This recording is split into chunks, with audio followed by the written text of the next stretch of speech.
On the Bloody Trail, written and read by Red Bad Andy. It has been 22 hours since Jennifer went missing, but I may have found a trail. We were camping together this week and were taking a hike along a beautiful area of the forest, but she got lost. She had been complaining about an upset stomach and needing to eat something, and for some reason she couldn't stomach the idea of eating any of the provisions we had brought, mostly trail mix and energy bars.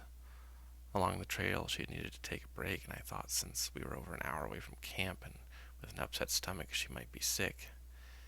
I gave her a little space and privacy briefly, and she went behind a bush. That was almost an entire day ago.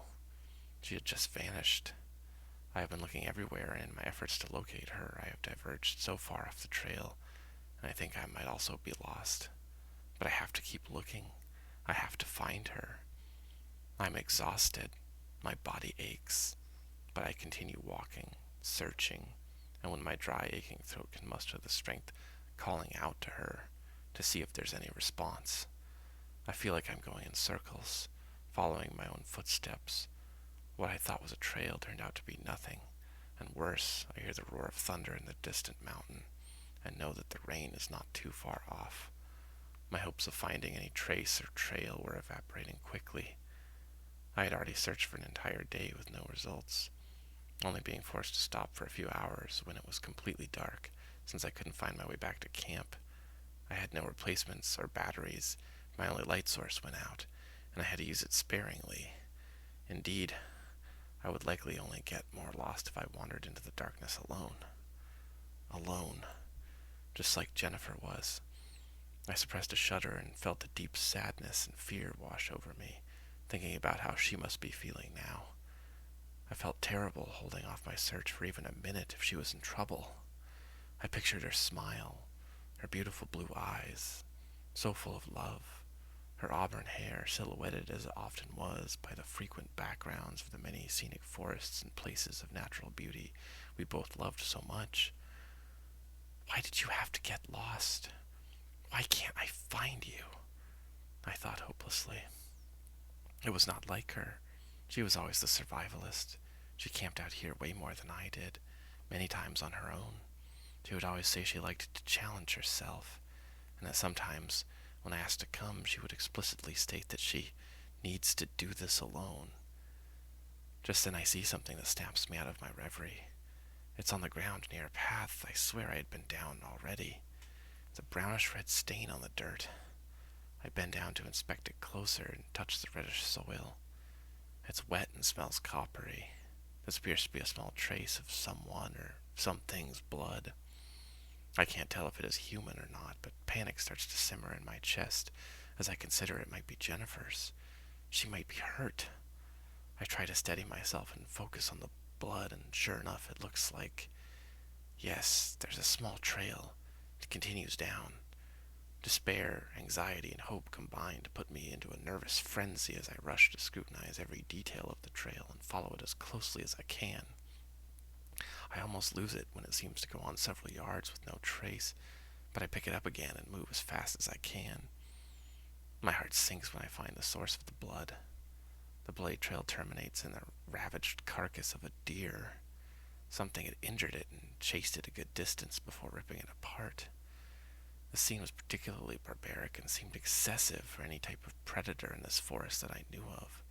Unless there was a grizzly bear with rabies, I couldn't think of anything that would cause this kind of destructive mess, and any potential prospect terrified me as I thought about whatever it cost this still lurking in the trees, or worse, stalking Jennifer as well.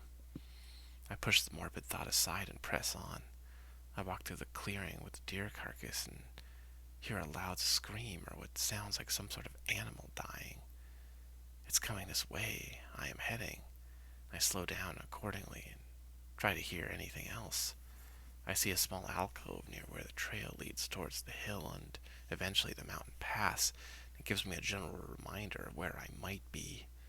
Thankfully, I might not be as lost as I thought I was, but this only matters if I can find my way back with Jennifer. I won't leave without her. So I look around for the sound I had heard. I can't find the source immediately, but there in the distance I think I see Yes, there is something else. On a rock there is another spattering of blood. Nearby there is what appears to be a large clump of hair, and my heart catches in my throat when I examine it.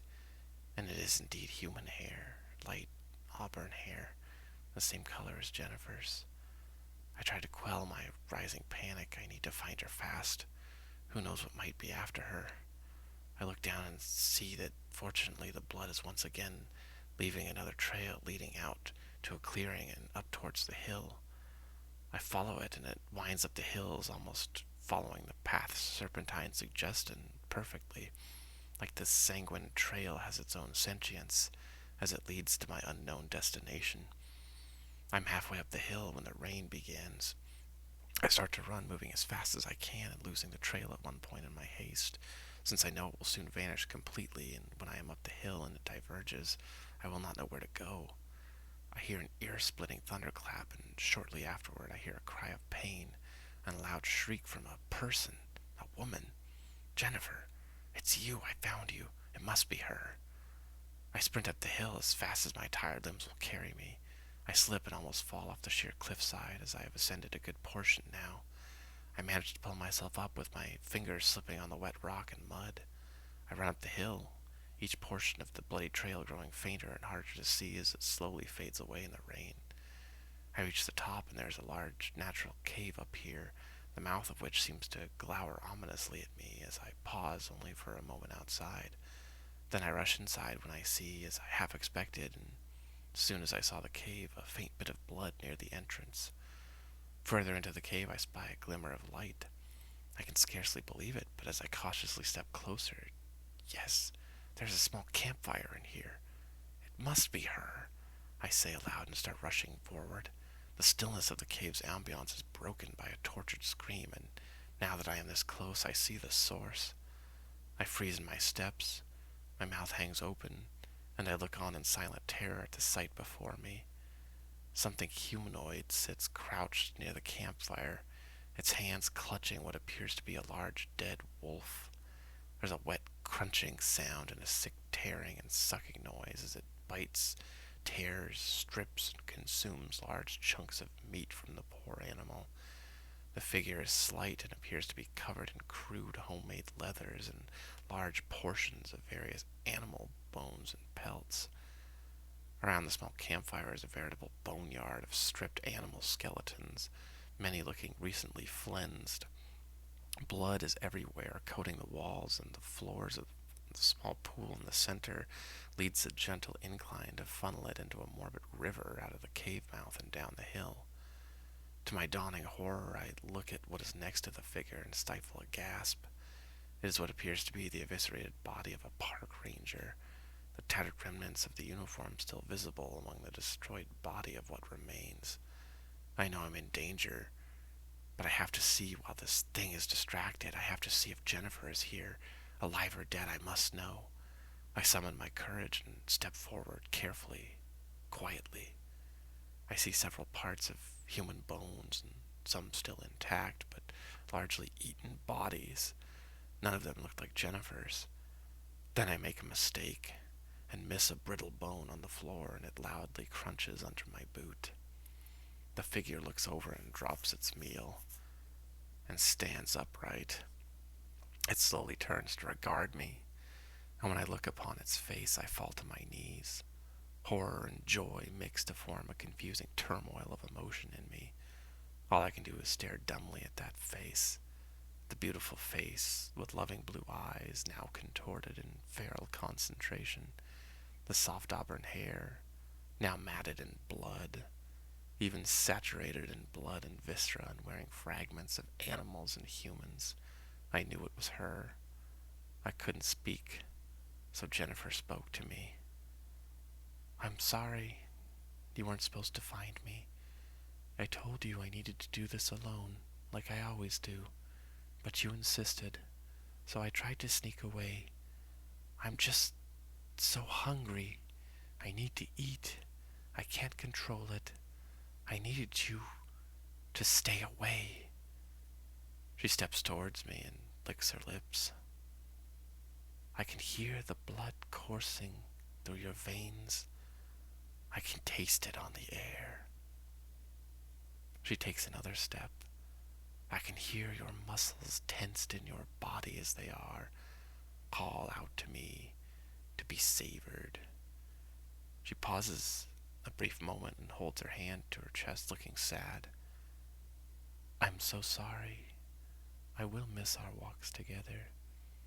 She gnashes her teeth and flexes her arms out almost involuntarily and pauses one final time. I will never forget you. I love you. I love you too, is all I have time to say. I run madly back down the bloody trail, back down the hill and into the madness and solitude of the forest that we loved together and shared together. I'm leaving her behind. I never thought I could. The feral scream compels me faster.